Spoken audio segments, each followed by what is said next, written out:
Que coisa boa. Bem-vindo, Ah, muito bem-vindo, que bom, querida. coisa Muito bom estar boa. aqui. Eu nunca Essa vou, aglomeração, essa Hã? aglomeração pode. eu nunca vou esquecer os nossos papos teológicos, Lara. Eu aprendi muito com você.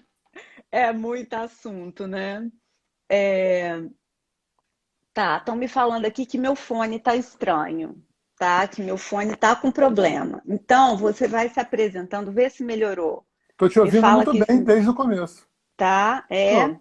Hernani, é, você é uma figura, eu acho que dentro do cenário terapêutico brasileiro, do Brasil, eu acho que você é uma figura, assim, como é que eu posso dizer? Ímpar, né? Você tem o seu lugar ali. Então é Ai, uma que honra bom. para mim É uma estar honra te também estar aqui. recebendo aqui, né? Nossos papos teológicos, Inesquecíveis. noite adentro. É. Em 2018, eu tive a oportunidade de fazer é, o seu curso, né, em alinhamento energético. E eu estava falando, antes de você entrar, eu estava meio que colocando um cenário, né, que se localiza muito dentro da visão transpessoal, né, não Sim, exatamente dentro da psicologia, sim, mas a gente não pode separar também as coisas a esse ponto, com né? certeza. Então, nessa época a gente ficou aí 10 dias nesse retiro e foi muito gostoso ter essa liberdade de pensamento, né? Não ficar tão engessada dentro do pensamento acadêmico. E eu acho que essa transpessoalidade, ela oferta para a gente essa amplitude, né, Hernani? E eu queria muito que você trouxesse para a gente aqui, em um cenário onde a gente vive a terapia tão, tão micro-ondas, né? Tão Uhum, urgente, uhum. tão marketing. E é maravilhoso, né? A gente Eu sabe estou entendendo. que é incrível, mas vamos dar uma respirada. Vamos Vamos trazer respirar. vamos trazer uma respiração para esse cenário. Vamos Claro. convidar os terapeutas que estão aqui assistindo para esse respiro junto com a gente, para deixar entrar esse ar, esse renovo, porque o que eu vejo é que a gente tem um cenário que se apresenta para o futuro explodindo, o mundo adoeceu, não só fisicamente, mas principalmente emocionalmente, e isso vai reverberar daqui a uns anos. Será que estamos preparados, Hernani, para isso que vai chegar? Ah, nunca, né? É contigo. A gente Fala nunca, aí. a gente nunca está preparado para nada na medida em que a gente tem que lidar com uma imponderabilidade absoluta na vida da gente, né? Eu tinha um professor que dizia que a vida é risco total e garantia zero, e a gente fica fazendo voo cego, fazendo tentativa e erro num voo cego. Mas como o nosso tema é respiração, muito antes de eu trabalhar com alinhamento energético, eu estou entrando aí no meu 18º ano, eu era terapeuta de respiração. E bacana você falar no Grof, né? O Stanislav Grof foi uma pessoa muito importante, mas o Leonardo Orr também foi uma pessoa muito importante, que foi quem criou o Rebirthing.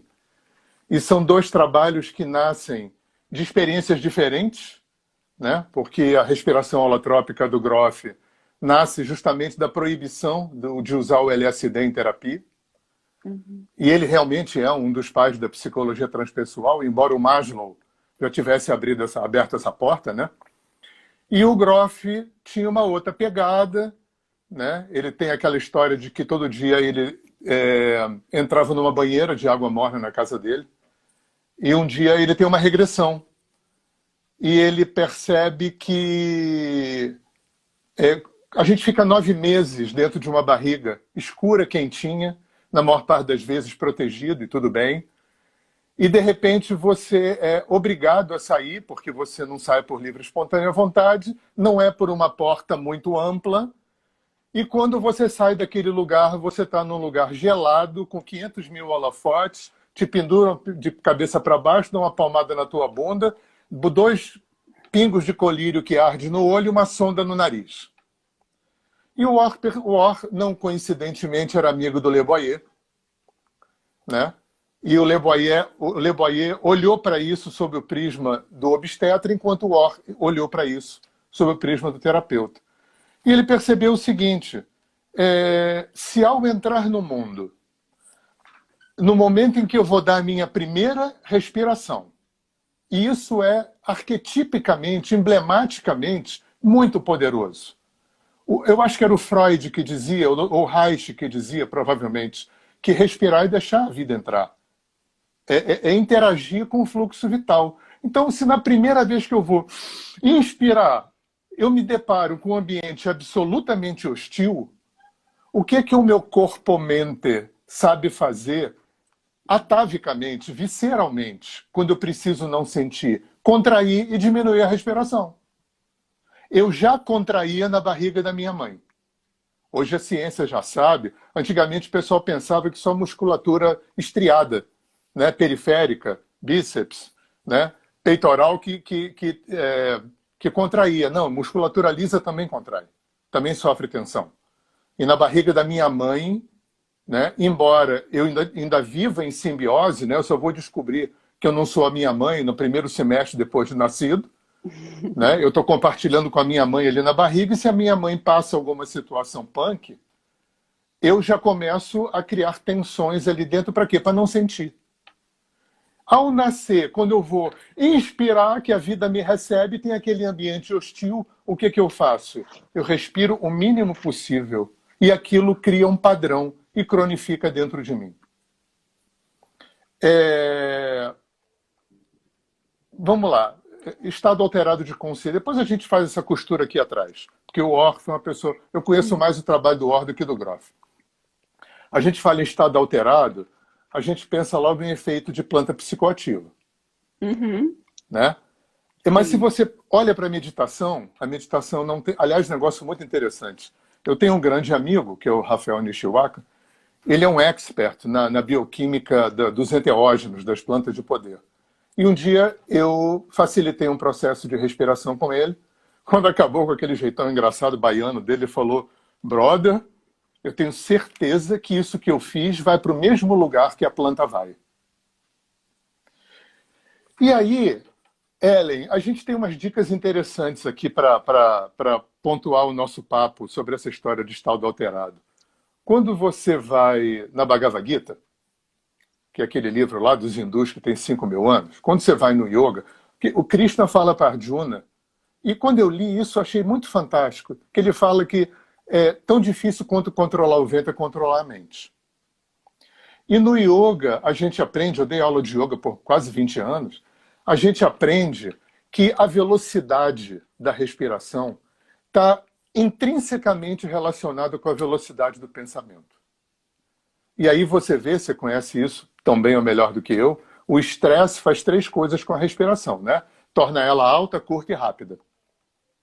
E isso é lindo para fazer o quê? Para a mente ficar a 1000. A relação é como se fossem 2 lados de uma mesma moeda.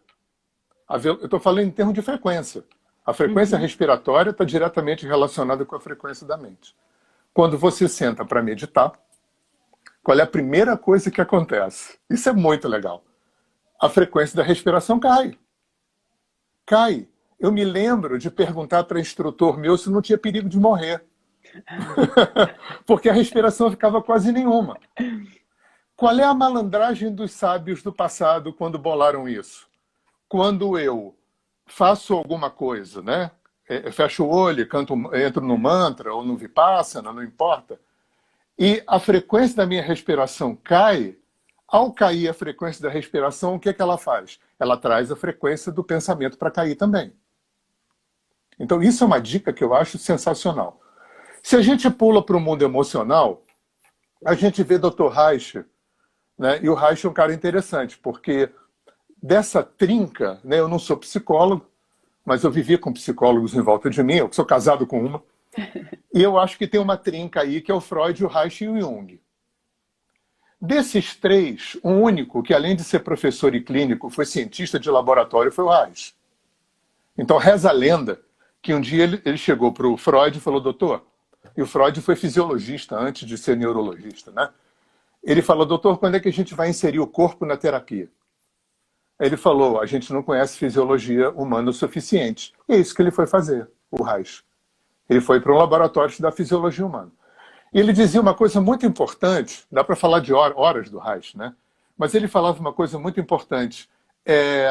A qualidade com a qual você se permite expandir a sua respiração, interagir com uma respiração ampla, plena e profunda, está intimamente relacionada com a capacidade que você tem de lidar com o seu emocional. Então, é óbvio, se o meu corpo-mente tem um mecanismo que não é racional, cada vez que eu preciso não sentir, ou seja, cada vez que o inconsciente, o psiquismo, entende que eu preciso não sentir, eu contraio e diminuo a respiração. Lembra de dentista quando dói? É isso aí. Eu contraio e quase não respiro, né? Ou quem apanhou de pai e mãe, eu ainda apanhei de pai e mãe. Criança, quando apanha, faz o quê? Contrai. Por quê? Porque o corpo-mente tem esse mecanismo, quando eu preciso não sentir, eu contraio e diminuo a respiração. E isso vai cronificando. Isso vai cronificando, isso vai cronificando. E por isso que respirar e deixar a vida entrar. Porque você tem gente que não come. Você passa por um processo de viver de luz, você pode ficar o resto da vida sem comer. Tem gente que não dorme, mas não tem gente que não respira. É a única coisa da vida com a qual você não pode sobreviver. Fez assim, não é campeão mundial de apneia, né? Em 4, 5 minutos você está morto. Sim. E tem uma coisa, Hernani, que eu queria colocar aqui, que eu acho importante. A gente tem duas fontes, a gente tem duas vias, duas formas de aporte de energia. Só duas, que é a alimentação e a respiração. Uhum. E normalmente é como se a gente tivesse uma conta duas contas de entrada, né? Uhum. E a gente só usa uma, praticamente. Uhum. Com Porque certeza. a gente só observa, só dá atenção para a alimentação, mas a respiração é uma fonte de aporte de energia, Com certeza. talvez a mais importante. Talvez a mais como importante. você falou, alimento a gente fica sem, respirar a gente não fica sem. Exatamente. Né? Então a gente reduz para 50% a nossa entrada. Exatamente. E a gente não reduz a saída. O estresse, o desgaste, Exatamente. a gente continua exigindo do nosso corpo. Então, eu fico pensando se a gente aprende a acessar essa fonte de poder, esse 50% que a gente tem a mais de entrada. Claro. Como seria a nossa vida se a gente colocasse isso em prática todos os dias? Claro. Se a gente exercitasse essa capacidade, como se a gente tivesse o nosso salário dobrado todo mês, né? Claro. Olha que maravilha. Com Como certeza. é que você vê isso? Eu ainda incluiria, não, sim, lindo você falar isso, eu ainda incluiria, Ellen, uma terceira coisa que é o sol. Eu diria que é um tripé, é sol, comida e respiração. Tanto que o Leonardo Orr,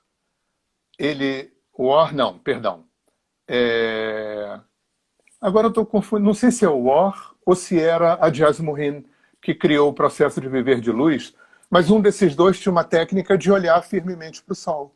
Sim, mas aí a gente está falando de um aporte passivo, né? A respiração claro. e a alimentação, eles são ativos. São então, ativos. Porque o passivo a gente tem, né? Até um óleo que a gente passa, a gente está absorvendo. Mas essa ação, agora eu vou respirar, é uma escolha, uma decisão, Bacana. É um comando que eu dou. Né? Isso afeta o sistema imunológico diretamente também. Completamente. Né? Porque é o controle remoto da nossa mente, é a respiração, não é, Hernani? Não, total, Ellen, total. Eu diria para você, vamos imaginar assim, uma moeda com dois lados. Eu vou colocar assim, um lado seria o rebirthing, a respiração holotrópica, e o outro lado seria o pranayama do yoga. Para a gente fazer um combo aqui. São 2 trabalhos com respiração, ou 3, que vão trabalhar com a respiração para chegar de lugares diferentes em objetivos diferentes, mas complementares. O que o pranayama do yoga vai trabalhar, isso tudo trabalho voluntário e consciente. Eu vou, através de exercício, aprender a controlar a energia vital. Então vamos lembrar também que existe uma outra moeda, né? Um lado da moeda é oxigênio, ar, né? Oxigênio, nitrogênio, blá, blá, blá. Atmosfera respirável. O outro lado da moeda é prana. Prana é irmão gêmeo de ar. Então, quando você mexe com um, você mexe com o outro. Então, no yoga, a gente vai ter um trabalho de controle. Não é um controle no sentido psicológico da palavra. No sentido de restrição, de contração, de diminuição. No sentido de se apropriar do prana, para quê? Para que o prana vá fazer o trabalho dele. No rebirthing e na respiração holotrópica, você vai por um outro caminho. Você vai entender o seguinte: quando eu entro numa respiração que hiperventila, porque as duas respirações, né? A respiração holotrópica, ela é uma respiração preponderantemente pela boca, numa frequência muito alta, porque o Groff tinha uma intenção catártica. E no rebirthing você vai ter uma respiração, em princípio, só pelo nariz. Mas as duas respirações são respirações fortes, né? Rápidas. Para quê? Para que você, ao aumentar a frequência do ar no sistema, do oxigênio, hiperventilando, você vai aumentar o aporte de prana no sistema. Quando você aumenta o aporte de prana no sistema, o prana, como uma energia inteligente, vai fazer o quê? Vai desbloquear o que está bloqueado. Né? Tensões. Sim. Né? Todas as traumas, medos, angústias, ansiedades, enfim, né? Tudo que bloqueia, limita e faz a gente sofrer, cria um entupimento no sistema. Dr. Reich foi estudar isso em laboratório.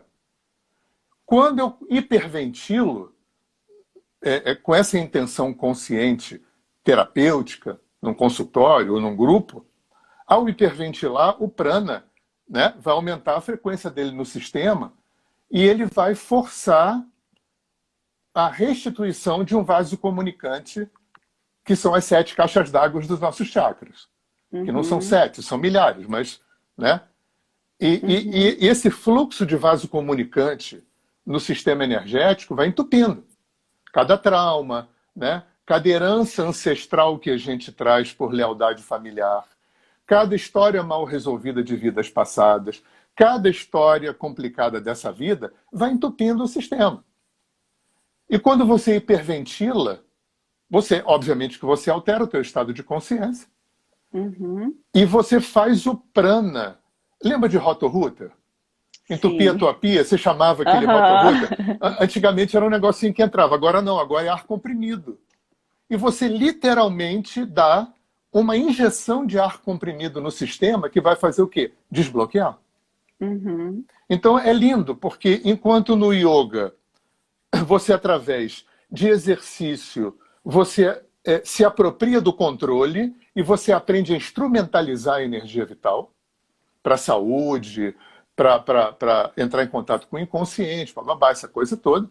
Tanto que pranayama está sempre vinculado à asana, à postura, trabalho corporal e vinculado com meditação, né? Porque oriental sempre apresenta o produto como um corpo de conhecimento. O rebirthing e a respiração holotrópica, eles vão trabalhar para o descontrole. Mas não o controle. Isso é uma coisa que eu acho que o Reich não entendeu. Porque no Revolução Sexual do Reich, ele exorta a que os terapeutas e alunos não façam yoga. Porque yoga privilegia o controle. Só que ele não entendeu bem qual é o tipo do controle que o yoga privilegia. Mas, né? Hernani, nesse ponto, eu acho que o Reich, ele foi anterior. Por quê? Depois dele, eu acho que a psicologia transpessoal teve esse papel, o pensamento, né, transpessoal, de integrar o Oriente com o Ocidente. Eu acho que foi um grande passo, foi uma chave, foi uma virada. Agora eu queria te perguntar o seguinte, para quem chegou aqui, terapeuta que chegou, que é novo, que está olhando isso, falando, gente, que loucura é essa que eles estão falando? Explica um pouquinho para o pessoal que está aqui, o que é o prana? qual a função do prana? Ah, é E bacana. qual a diferença entre o prana e a respiração? Como é que funciona isso? Então, o prana é o material do qual a vida é construída, né? A Uhum. gente pode chamar de energia vital, de A, pneuma, a como os gente pode gregos chamavam. entender, a gente pode entender como a libido do Freud, a pulsão. No Ayurveda, a libido do Freud teria um outro nome que é Ojas. Tá. Né? Ojas é uma energia que gerencia simultaneamente a capacidade reprodutiva e a capacidade intelectual. Uhum. Né? Talvez por isso o Reich... eu até onde eu pesquisei, eu não vi nada que o Reich tenha bebido na cultura oriental. Eu acho que ele canalizou isso tudo. Né? Mas o Uhum. Reich falava uma coisa muito interessante. Ninguém que não tenha uma vida sexual orgasticamente potente pode ter uma vida criativa, próspera, profissional, humana potente. Porque a energia que está aqui, que me faculta expressar o meu potencial e meu talento, é a mesma energia que me faculta ter uma vida sexual plena e poder reproduzir um outro ser humano. E é legal você falar de quem veio depois, porque eu acho que a psicologia transpessoal, ela não só faz a cola de Oriente com Ocidente, como de Norte e Sul. Porque ela traz tanto o oriental como ela traz os índios, aborígenes, Sim, né? E é sim, lindo essa salada, essa sim. expansão que o Groff, né? Porque o Maslow não chegou tão longe. Mas o Groff, essa galera toda que veio com ele depois dele, né? Uma coisa que eu acho muito emocionante, Ellen, eu acho que isso mais algumas décadas vai estar muito mais presente, é aceitar os milênios como conhecimento tão fidedigno quanto o conhecimento do século XIX para cá nos laboratórios na ciência. Uhum, sim. Então, aquilo que os africanos, índios, chineses, aborígenes pesquisam e descobrem dentro de outros paradigmas, de outra... tibetano já descrevia Aham, átomo e célula, mas eles não tinham microscópio, eles sim, tinham sensitivos que viam. sim. Uma pesquisa Né? empírica, né? Exatamente. Uma experiência, A não um aceitação experimento. da pesquisa empírica dos milênios colocada no mesmo patamar de seriedade que se Uhum, coloca a ciência ocidental. Aliás, o Capra fala muito disso também, uhum. nesse sentido, né? Sim. Hernani, o que que muda para a gente hoje, para o terapeuta hoje, que a gente está passando por um momento de transição, é uma mudança na maneira de existir, né? Então a gente está, depois dessa vivência que a gente está passando, provavelmente a gente vai ter uma outra dinâmica dentro de Com casa, certeza. nas relações, porque tudo está sendo muito forte. O que que muda, na sua visão, no mundo terapêutico, o que que a gente deve, né? O que que você diria para a pessoa que está começando? O que que muda nessa visão da gente? Por exemplo, hoje, o rumo que as terapias estão, né? Hoje a gente tem a, uma terapia que ou ela é muito voltada para o vibracional, ou Uhum, ela desconsidera totalmente isso. uhum. Né? Então você se localiza em um desses dois mundos e um nega o outro. Então é um pensamento muito antigo.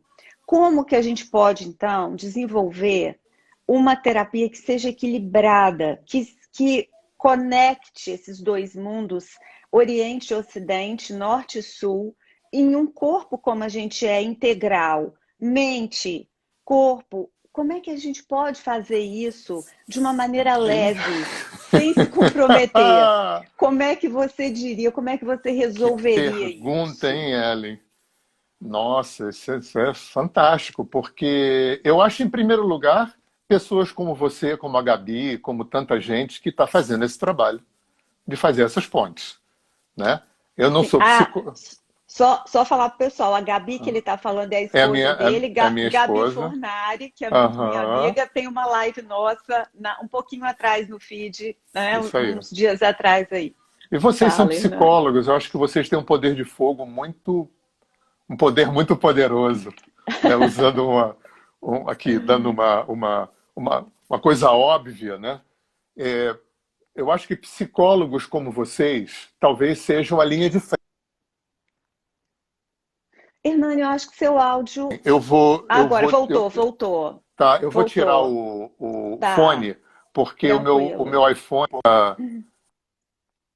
bateria, ele está com a bateria muito Tranquilo. ruim. Eu acho que a gente vai bem aqui. Tá. Fica à vontade. Tá me ouvindo? Pode fazer. Não, sumiu o seu áudio. Desconecta ele do telefone que volta. Eu acho, eu acho que a gente Tá me pode ouvindo? fazer seu. Tô te ouvindo. Pode fazer seu movimento com calma. Acho que parou. Tá tranquilo? Agora tá. Tô te ouvindo bem. Então, é, pois é, Ellen, eu acho que tem duas coisas que estão correndo na paralela nesse tempo. A gente nunca viveu na história do planeta um evento mundial. A gente nunca viveu. Nem as guerras mundiais foram mundiais. Essa Sim, pandemia é mundial. Então, o que é verdade. eu acho que, para mim, que estou numa posição muito privilegiada e confortável, porque eu não estou num sítio, eu não estou com a família num apartamento de 2 quartos no meio do centro da cidade, né? Isso cria complicadores que você, eu, Gabriela, a gente está recebendo em consultório muito o ônus dessa história, mas, para mim, o que eu estou me sentindo convidado e o que eu vejo que tem o convite, primeiro é para valorizar o tempo presente. Porque eu acho que é a primeira vez na minha vida e nas nossas vidas que a gente tem uma névoa no futuro. Né? Tá muito difícil planejar. Então, eu acho que tem um convite muito grande para valorizar, abrir um espaço de viver plenamente no único lugar que a vida acontece, que é no tempo presente. E essa coisa que estão chamando de se reinventar, né? Explorar os nossos talentos, descobrir novos talentos, botar para funcionar velhos talentos. Eu acho que, quando você me pergunta o que muda, eu acho que online muda tudo. Muda tudo. Online muda tudo. É Agora, eu diria, verdade. já que você me convida, me pergunta o que eu acho, o que fazer, eu acho que, em primeiro lugar, fazer terapia. Para mim, terapia e meditação, Ellen, devia ser subvencionado pelo governo. Sim. Eu acho que a pessoa, na Índia, em geral, quando a criança chega na puberdade, começa a aprender a meditar. Eu acho que isso tinha que ser na escola. E meditação tinha que ser, infelizmente, terapia. Ainda, você sabe isso melhor do que eu, terapia ainda é vista como medicina curativa, não preventiva. A nossa Verdade. cultura não desenvolveu o preventivo, yoga, acupuntura, terapia, meditação, shiatsu, homeopatia, tudo isso deveria ser, antes de mais nada, preventivo, para não adoecer. Uhum. Outro dia, Sim. outro dia um terapeuta colega me perguntou assim, no meio de um papo, ele falou: vem cá, é, eu tenho 25 anos trabalhando com gente, 65 de idade. Ele perguntou: você conheceu alguém na tua vida que você pudesse dizer, essa pessoa não precisa fazer terapia? Juro, Ellen, ninguém. Ninguém. Sim, o, o, Ninguém. o ser humano, como nós, urbano, do século XXI, para mim, 100% de todo mundo tinha que fazer terapia, porque fazer terapia, eu acho, eu tenho um delírio aqui, eu acho assim, quando o Oriente veio para o Ocidente nos anos 60, 70, o guru não veio. O guru não veio. E o que o guru fazia? Além da luz do guru, da energia do guru, do exemplo de vida do guru, do ensinamento pelo guru, bacana, para isso tudo tem nos livros, não precisa ter guru vivo. Agora, tinha um dia a dia. Porque o cara, na Índia, você, quando tinha um mestre, ele te colocava dentro de um corpo de conhecimento que ia trabalhar todas as suas dimensões. Por isso tem tantos yogas. Então, com Hatha Yoga, você trabalha o corpo e a respiração e a energia. Com Jnana Yoga, você trabalha o intelecto. Com Bhakti Yoga, você trabalha as emoções. com Karma Yoga você trabalha a ação. Isso tudo para quê? Eu acho que todas as religiões, filosofias, técnicas que o homem produziu desde sempre, é para quê? Para trazer material inconsciente para fora. E se isso não tem uma elaboração, isso fica meia bomba. Eu acho, honestamente, Sim, que a inteligência planetária precipitou o terapeuta para ocupar essa lacuna vazia do guru que não veio. Agora, o terapeuta não verdade. é um ser iluminado, o terapeuta é um técnico que passou 5, 6 anos numa faculdade, que se submete ao processo terapêutico. Eu não acredito em terapeuta que não faz terapia. Não existe. Não Não existe. existe. E que Hernani, conduz com você um processo. Que terapia é essa, exatamente. sabe? Você sabe que eu precisei de criar, eu estava com tanta demanda de terapeuta nessa época, sem dar conta de atender, que eu comecei a fazer uma imersão, que é um grupo de 10 pessoas, que a gente fica 20 horas, sábado e domingo, Oba. um final de semana, que a gente fica em imersão, para que no grupo, um grupo pequeno, você sabe como é grupo, cada um acaba se tornando uma parte sua, né? Uhum. Muito interessante.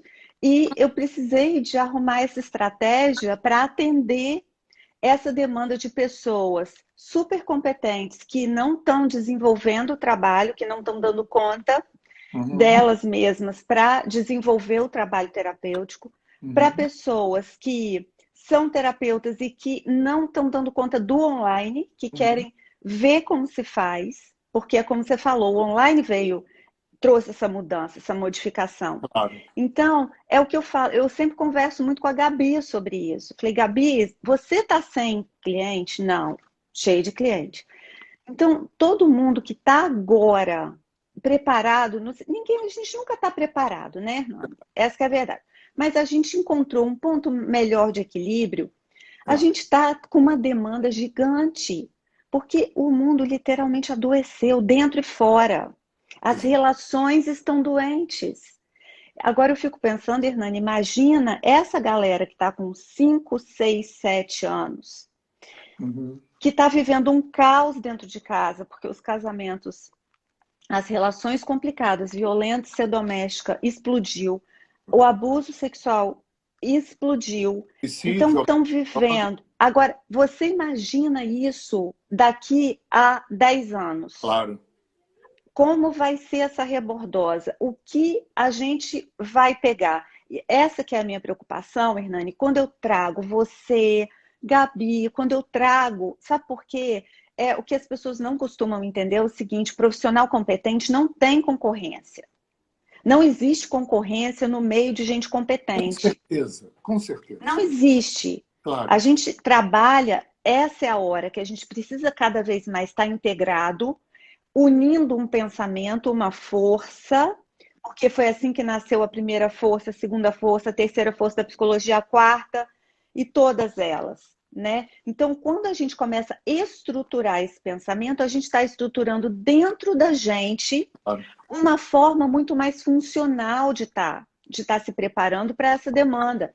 E eu não acredito hoje em terapeuta, por exemplo, que traz só uma visão, Claro. traz só um aspecto do ser humano. Então, eu acho que integrar a visão da respiração, da alimentação, porque o nosso cérebro, máquina, corpo, ele, ao interpretar o estímulo que vem de fora, né, através dos nossos neurônios, do nosso sistema sensitivo, se ele não estiver oxigenado e alimentado, ele vai dar defeito. E é por isso que o pessoal da psicologia comportamental fala que 90% dos nossos problemas são falha de inteligência, de uma forma educada, porque na verdade é o quê? Burrice. Porque ao interpretar, né, ao interpretar esse estímulo, a gente não deu conta dessa interpretação e criou uma ilusão baseada naquele fato que nos adoece. Com Então, a certeza. importância da alimentação e da respiração, eu brinco com as turmas de formação que daqui a uns anos você vai chegar na terapia e a pessoa profissional vai perguntar assim: o que você tomou de café da manhã? Com certeza, Ellen. E olha, eu te digo uma coisa que me chamou muita atenção. Você deve lembrar do Gaiarsa. Muito.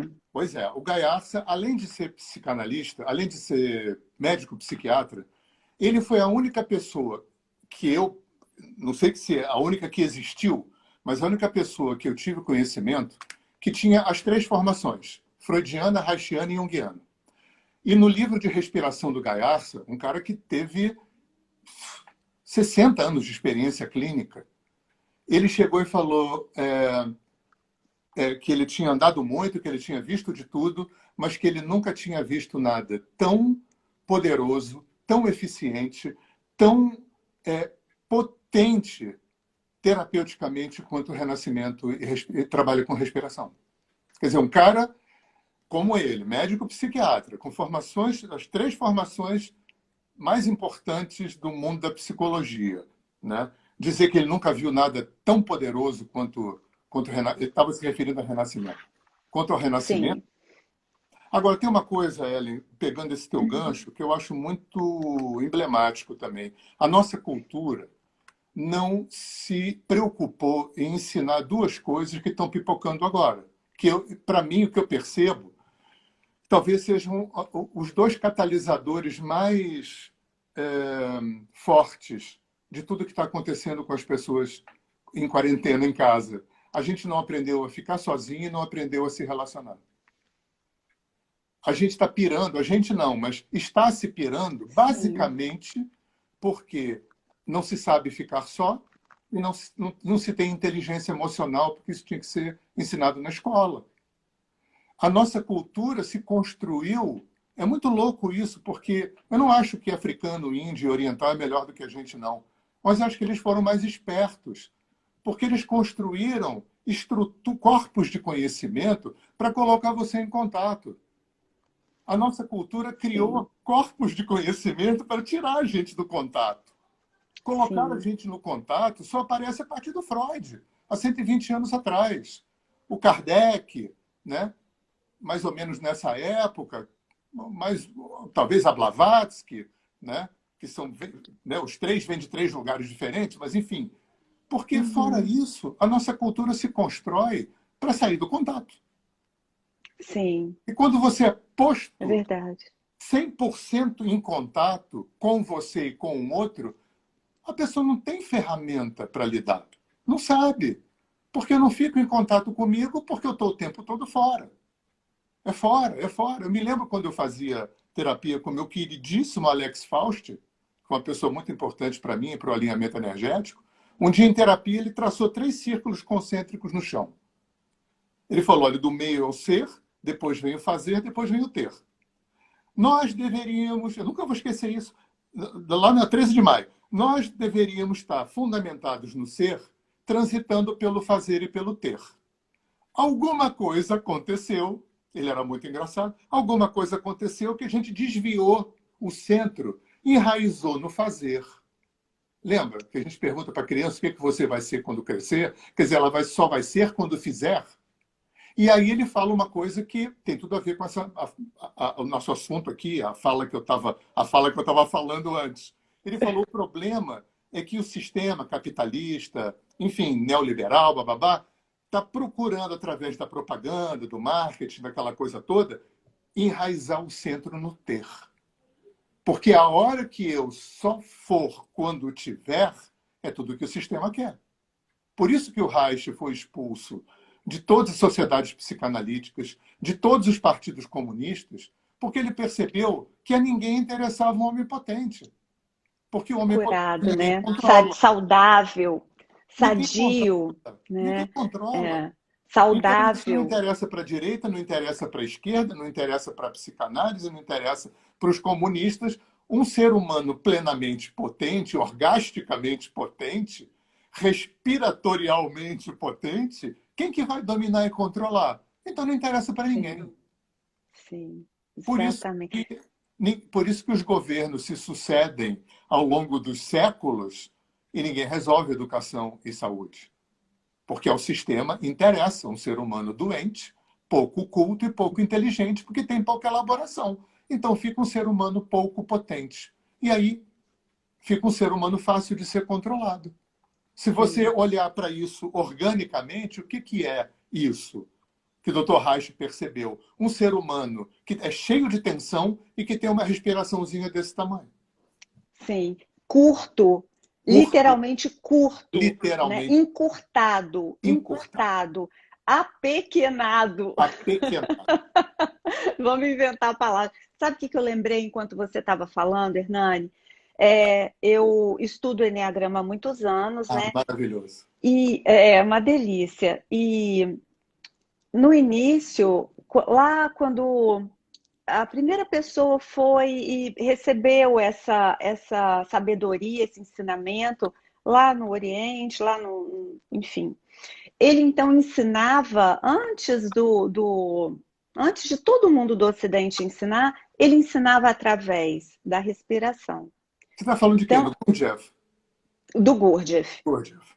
Uhum. O Gurdjieff começou a passar o eneagrama por meio da respiração. Olha, não sabia disso. O eneagrama, no início, ele era passado, os tipos, né, por meio da respiração.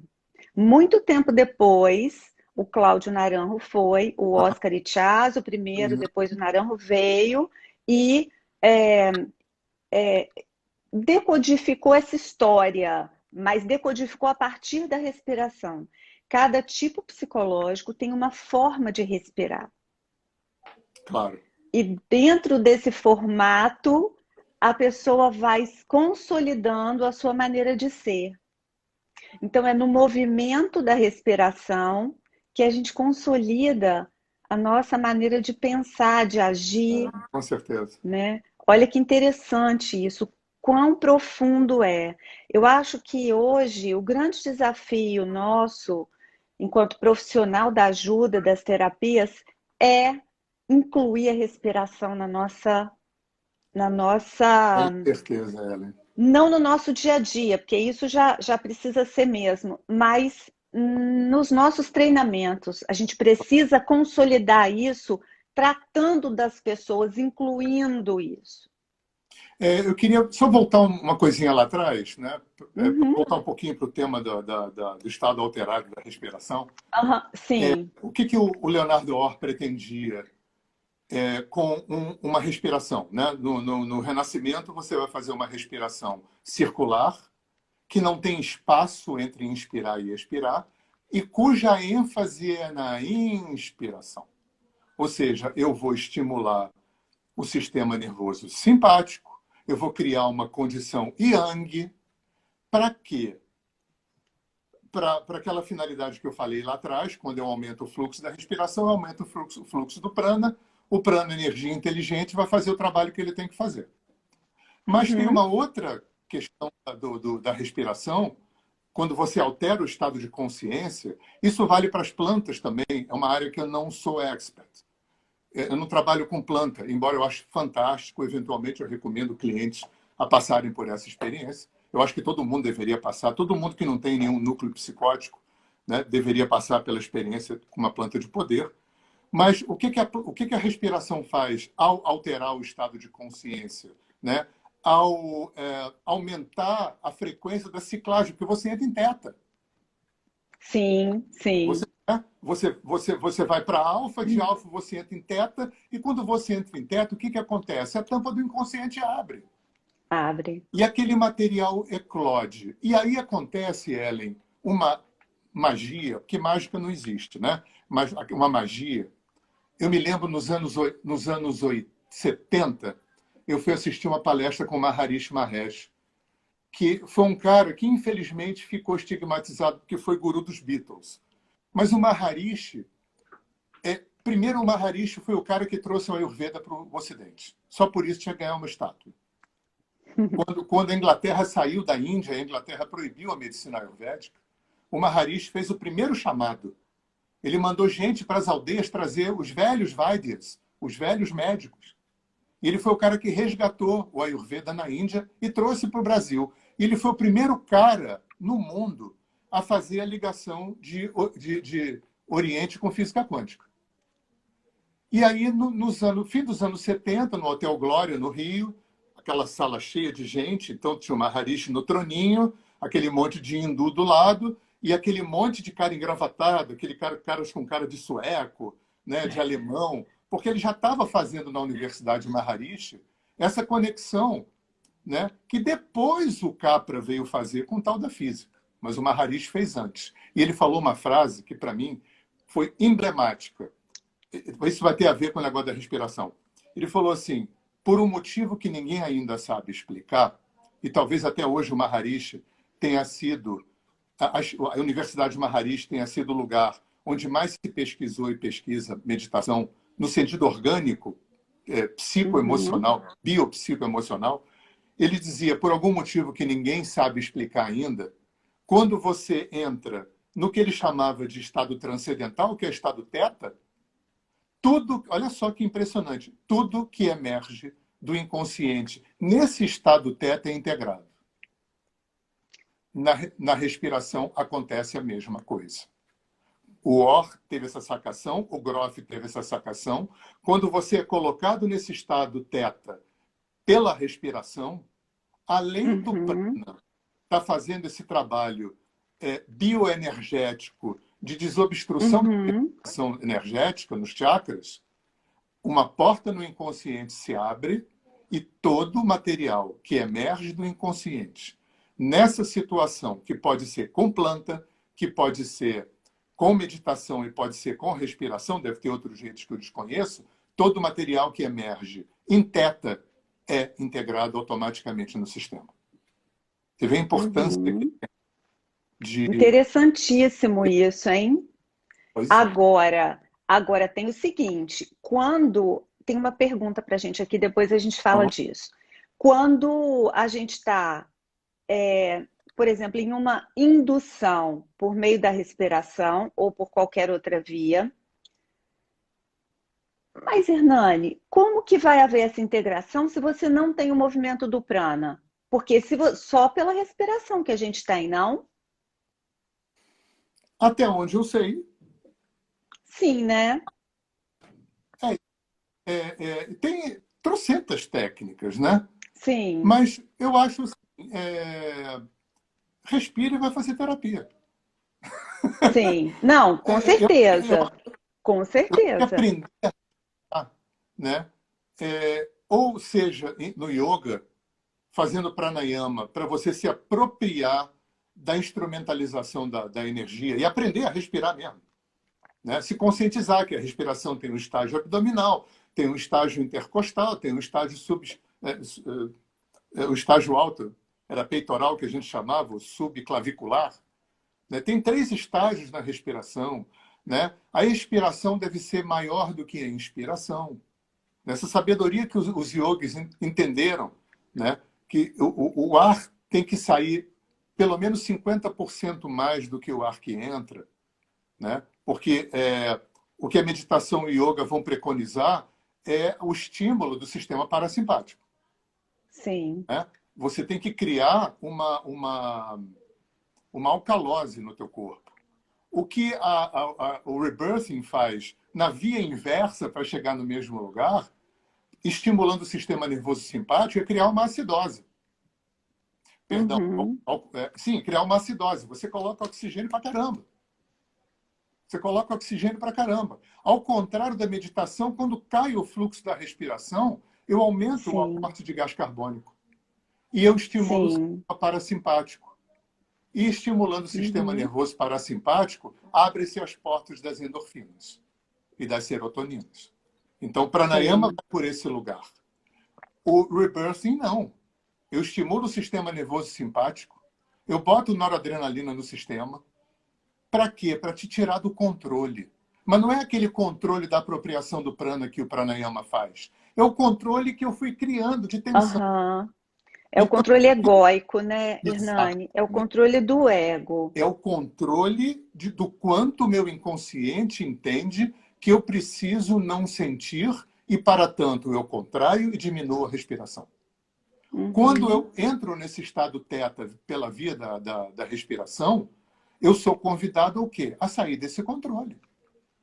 Aí o Orr chamava isso, Ellen, de alguma coisa como resgatar o sopro primordial.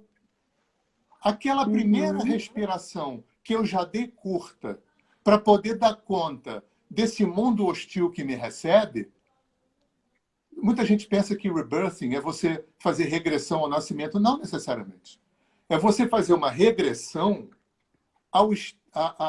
é você se reapropriar, você se autorizar. Assim, eu posso respirar plenamente, porque esse mundo não é hostil. É hostil e não é. Tem hostilidade, tem beleza, tem maravilha e tem... Sim, sim, E sim. enquanto eu não tiver com uma respiração plena que me faculte ter uma digestão plena das minhas emoções, Uhum, eu vou continuar curtinho. Eu vou continuar uhum, perpetrando a cronificação desse estágio que começa na primeira inspiração. uhum. Interessantíssimo. Hernani, a gente tem uma pergunta Vamos lá. da Gleice Aguiar, e ela diz o seguinte: quando eu entro em teta, eu sinto frio. Por que será que isso acontece? E, Ellen, sei lá, tem gente que sente frio, tem gente que morre de calor. Cada pessoa é uma pessoa. Por isso que o facilitador vai fazer no meio de campo ali, nesse sentido, Uhum, vendo se a pessoa é mais inspiratória ou mais expiratória, vendo se a pessoa é mais abdominal, mais diafragmática ou mais peitoral, porque a gente foi feito uhum, para respirar com diafragma. O diafragma é o grande massageador interno. E o que a tensão vai sim. fazendo, o estresse? Quando ela traz a respiração para ser alta e curta e rápida, é, vai parando a motilidade do diafragma. E isso repercute em toda a saúde orgânica. Porque se eu respiro Uhum, plenamente, basicamente com o meu diafragma, aquele diafragma está sempre mantendo a motilidade de todo o sistema. Né? E aí eu vou empedrando esse diafragma. sim. É O yoga como, é muito eficiente para recuperar essa respiração é diafragmática. como se ele atrofiasse, né, Hernani? Como se a gente colocasse um gesso ali. Exatamente. Literalmente. A Nair, ela pergunta se o Osho fala sobre isso. Olha, eu nunca vi nada teórico sobre o Osho, mas o Osho faz muito por isso, porque, nossa, chakra breathing, nossa, quantos trabalhos do Osho, quase todas as respirações, caótica, dinâmica, quase todas elas têm respiração. As minhas formações, tanto na holotrópica quanto no rebirthing, foram com respiradores, foram com professores ligados ao Osho. Uhum. Né? Mas técnica, o Osho não era muito técnico, né? Ele não estava muito aí para técnica, né? Eu acho que ele não tem muita descrição da técnica. Eu Exa acho que era mais prática, mais vivencial, exatamente, né? exatamente. Sim. Hernani, ainda bem que a gente não tem agora aquela pressão de acabar com 59 minutos, que eu achei ótimo isso, porque Ah, a legal, gente fica muito mais entregue, né? mais Então relaxado. a gente pode fazer tudo com calma.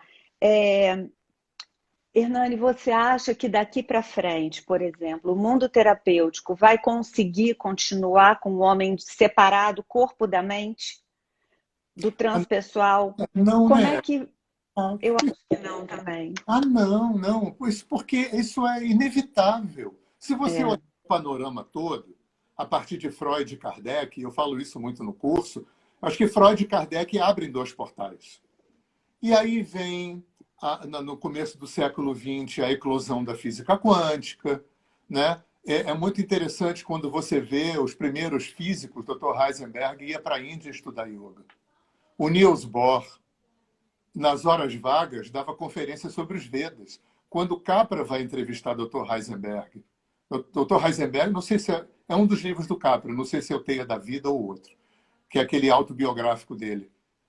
Aquela galera que estava na linha de frente, descobrindo que ali Newton não vigorava, essa galera já sabia, que os orientais já sabiam disso.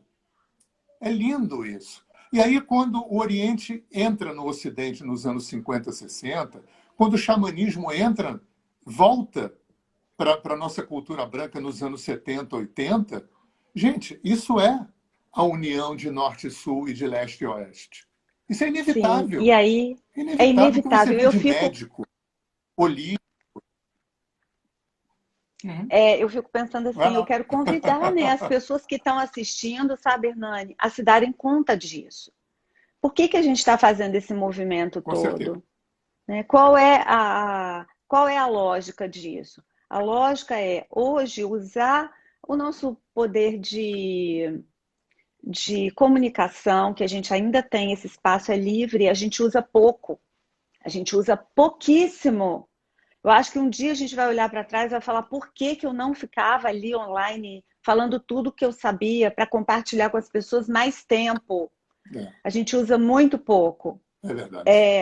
E hoje, conscientizar as pessoas que estão nessa área. Gente, nós estamos atrasadíssimos, porque hoje quem está na linha de frente somos nós. A gente está esperando quem chegar? Esperando quem? Quem? O Messias? Não, não, hoje sou eu, você, Gabi, somos nós formadores de terapeutas. Então, se nós que estamos nesse lugar, ocupando esse lugar de formar esse pessoal para ir para a linha de frente, não estivermos falando essa língua conscientes de que por meio da respiração eu conecto o norte e o sul, eu conecto o acima e o abaixo, eu conecto a mente com, com a ação, com a emoção. Então, se eu não tiver, eu vou partir do quê? Eu vou partir do quê Com se eu não certeza. tiver isso? Porque isso é uma premissa, isso é algo que vem antes de tudo. Com Então, eu acho que o certeza, Ellen. terapeuta hoje, que ainda não enxergou isso, que ainda não desenhou isso daí, já passou da hora de acordar. Né? Vamos chamar esse pessoal, nem só psicologia, nem só. Tem que Exatamente. haver um espaço aí de um encontro Exatamente. bonito. E Né? O tem que que uma você coisa, acha disso? tem uma coisa que eu insisto muito nos cursos, você deve lembrar de eu falar, porque eu falo muito isso. Hoje, que é mais ou menos isso que você está dizendo aí. Hoje, o terapeuta tem também uma função pedagógica, Muito, porque muito. se habilita para oferecer uma técnica ou duas ou três, isso é maravilhoso, mas a gente está numa época em que a gente pode também facilitar uma outra visão de mundo, sem ser doutrinário, sem ser dogmático, sem ser proselitista. Eu me sinto, eu diria que quando eu ensino, 50% eu sou professor de uma técnica e 50% eu sou um instigador de reflexão. Tá. Porque tem uma educação de paradigma que nós, terapeutas, nós estamos no jardim da infância. Tem uma linguagem que tem a ver com sincronicidade, que tem a ver com ressonância, que tem a ver com lei da atração, que tem a ver com paradigma quântico, transpessoal, sistêmico, que é uma nova alfabetização. Então, eu acho que a gente está sendo convidado, porque o Aloysio, que criou o alinhamento, ele dizia assim, bacana, você vai fazer uma terapia poderosa, trabalha, fica mexidão e tal. Mas se você sai pela porta do consultório, continua achando que a culpa do teu sofrimento são teus pais, que a vida é uma merda, né? Terapia meia bomba. Porque eu acho que a gente Com está certeza. saindo daquela... A demanda não é mais só técnica. A demanda é Não, técnica e a demanda é filosófica. Filosofia, totalmente. filosofia não é uma masturbação mental. Filosofia não é um monte de cara gordo e rico europeu que não tinha o que fazer e ficava fazendo masturbação mental. Para um oriental, a filosofia é o pavimento que você coloca no teu caminho para andar sobre ele. Então, eu acho que a gente está tendo esse Exato. convite hoje nós somos professores que ensinam técnicas, mas também que oferecem uma visão de mundo, que oferece uma outra possibilidade de olhar para si, para o outro e para a vida. Totalmente. E quando você fala isso, assim, né, que hoje a gente tem todos esses recursos, mas não está preso a nenhum, Uhum. né? A gente tem tudo isso à nossa disposição, mas a gente não está vinculado a um. Então a Exato. gente não tem que defender um, muito pelo contrário, né? Esse é o momento da gente ampliar o nosso olhar realmente, lançar mão de todos eles, porque essa Exato. liberdade foi conquistada. né? E hoje eu acho que muito, você colocou lindamente que a gente é realmente um instigador de pensamento, um questionador acima de tudo. Claro, A gente chega ao ponto de questionar quem eu sou. claro, Por que carregar isso tudo? Será que eu preciso claro. carregar isso tudo? Será que você precisa carregar isso tudo? Então, eu acho que essa função, talvez, a filosofia e a terapia, a psicologia sempre andaram de mãos dadas, né? Porque como é que eu vou criar uma outra história para eu viver? Como é que eu vou criar uma outra forma de existir se eu não tenho uma filosofia dentro de mim? Tão bonita quanto aquilo que eu quero manifestar, Com né? Eu certeza. preciso ter antes dessa realidade, eu preciso ter uma bela filosofia. Esse é o jardim que está em mim. Porque quando a planta, quando a flor, ela se abrir, o solo é a filosofia. É como eu penso para que isso aconteça, né? Como é que meu coração está aí, essa terra, esse adubo. Né? Então, eu acho que nós, esse papel, quem é terapeuta e está assistindo, pode vir para a tribo, porque é É. isso aí. Tem uma outra pergunta, Hernani, só para a Deixa, gente ir encerrando. deixa eu só Quer falar uma coisa. colocar? Sim. Só para fechar, não fechar, mas está longe de fechar, mas ainda tem uma polarização, Ellen, que você, Gabi, que são psicólogas, conhecem mais do que eu. O mundo holístico ainda olha para o mundo psi com o nariz torcido e o mundo psi ainda olha para o mundo holístico com o nariz torcido. Sim, Né? sim. Ainda tem muita gente do mundo holístico que acha que terapia holística veio para substituir psicologia e psicanálise. Isso não existe.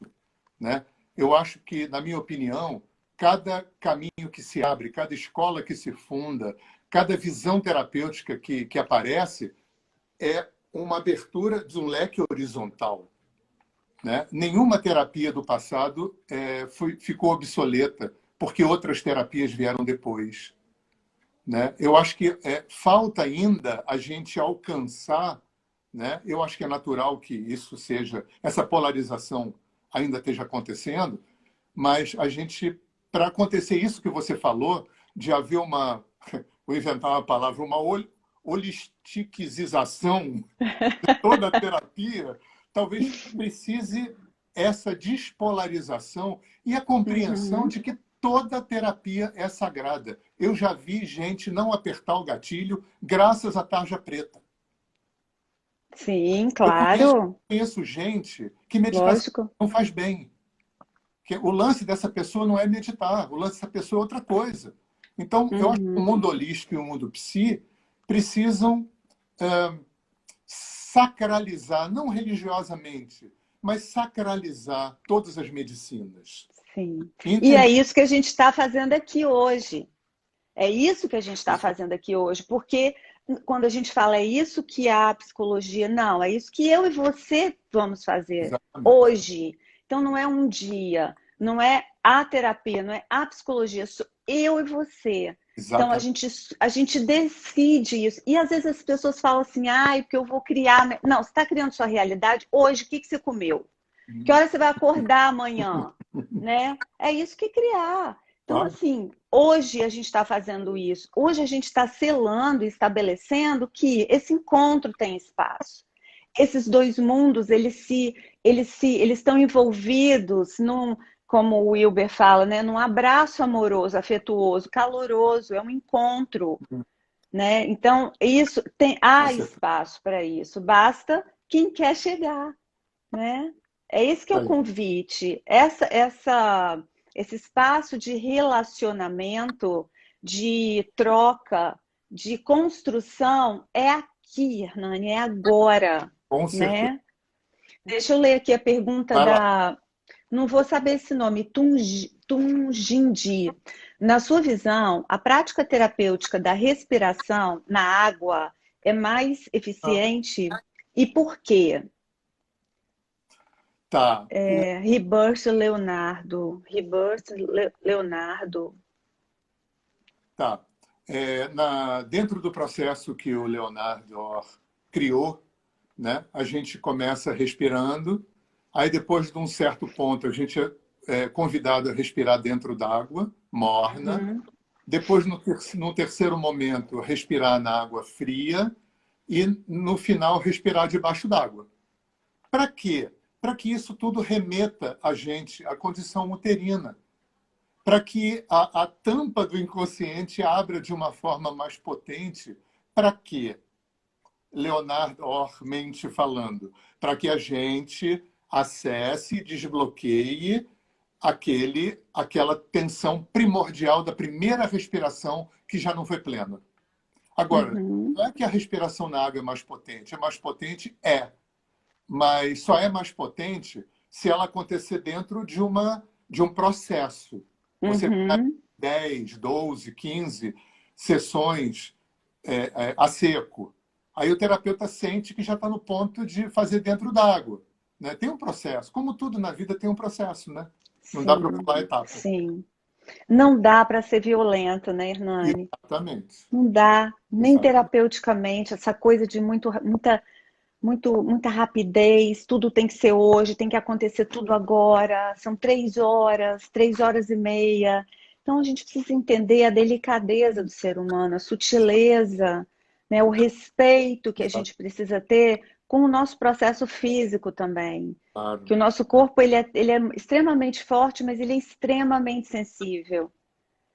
Né? É igual uma máquina muito potente. É extremamente eficiente, mas é muito sensível. Quanto mais eficiente a máquina, quanto mais poderosa, mais sensível ela é. Precisa ser melhor manipulada. Então, o nosso corpo é muito assim. A gente precisa ter muito cuidado ao tocar, principalmente o terapeuta, ao tocar em alguém no sentido, né, emocional, no sentido das palavras, esse toque que vai por meio das palavras, dessa construção de ideias. A gente tem que estar muito antenado nessa medida. Né? Essa medida, ela é o remédio. É o remédio, né? A dose. Tem uma coisa, Ellen, você tá a tua fala me fez lembrar de uma coisa que, quando eu aprendi, foi um divisor de águas. Eu insisto muito com os meus alunos.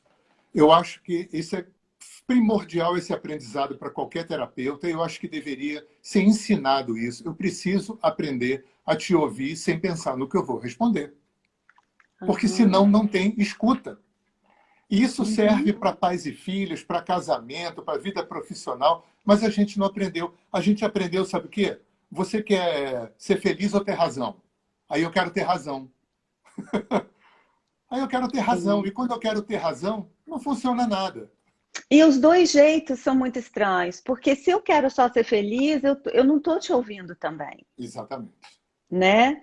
Exatamente. Se eu quero ter razão, eu não estou te ouvindo. Se eu quero ser feliz também, eu não estou te ouvindo. Ou eu quero estar acima. Muitas vezes, durante as formações, eu falo muito isso. A postura interna, esse lugar dentro de mim que eu acesso de silêncio, é deixar o outro falar.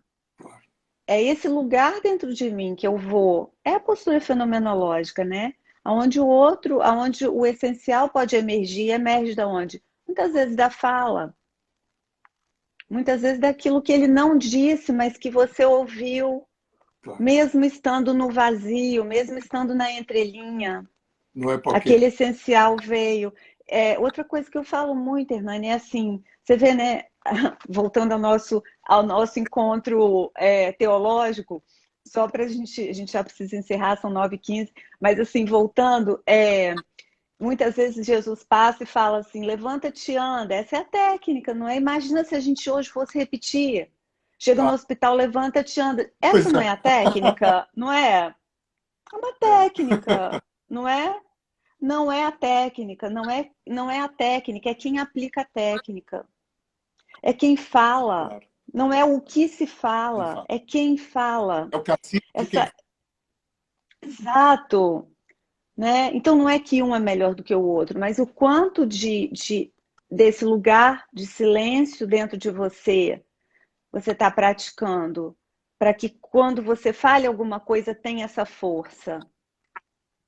Né? E o que a tua fala, Ellen, me remeteu a uma coisa também, assim, além de ser vital aprender a ouvir sem pensar no que vai responder, é entender que o cliente tem para me dizer é muito, muito, muito, muito, 1000 vezes muito mais importante do que eu tenho, as maravilhosas coisas que eu tenho para falar para ele. muito. Hernani, para a gente poder encerrar, me fala Isso, aqui, qual fala. fala que você deixaria hoje como um presente para esse monte de terapeutas, para esse mundo de gente aqui que está colado com a gente na sexta-feira à noite, nesse sextou com o Hernani? Fala para mim, o que você gostaria de deixar? Eu preciso aprender a te ouvir sem pensar no que eu vou responder, porque eu preciso entender que o que o cliente tem para me dizer é muito mais importante do que eu tenho para dizer para ele. Isso é o que eu Perfeito, diria para os terapeutas. perfeito, Agora, para perfeito. os não terapeutas, eu diria: vai meditar em terapia. Porque eu não vou dizer isso para terapeuta, porque é óbvio que os terapeutas devem fazer as duas coisas. Mas eu deixaria para os não É, terapeutas que estão nos ouvindo. Vai meditar e fazer terapia, porque, aliás, é uma dobradinha extremamente potente. verdade. Olha, quando é que a gente vai marcar esse encontro aí nesse sítio? Você já na hora que a gente sair, você já me manda aqui, porque eu quero esse registro, tá? Eu já fui convidada.